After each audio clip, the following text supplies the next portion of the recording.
Well, it's the first time that it has appeared in any official document. Up to now we've been talking about the ESM.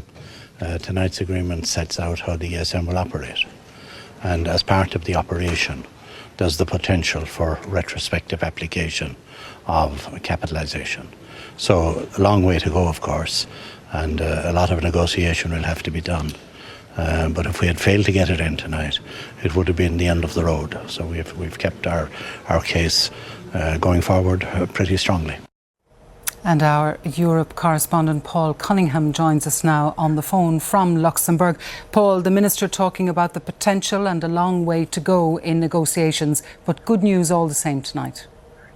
Definitely good news. As he said, we now have the possibility of being able to make an application to have the European Stability Mechanism take a stake in Irish pillar banks like AIB and Bank of Ireland.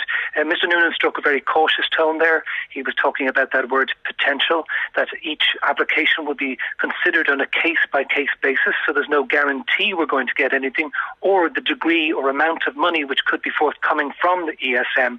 And also he mentioned that this could be more than a year before we would even lodge an application.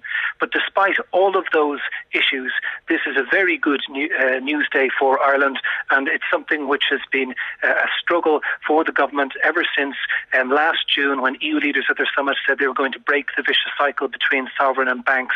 At least now there's a pathway, with no guarantees, but a pathway forward. It's there written down in black and white.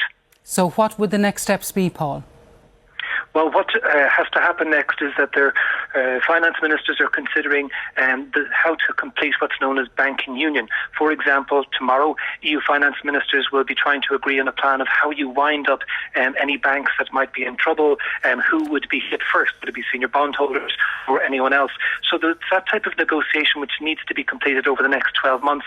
Once all those ducks are in a line, then an application can be lodged, and you can be sure that Ireland will be making that application. OK, Paul Cunningham in Luxembourg, thank you for that update.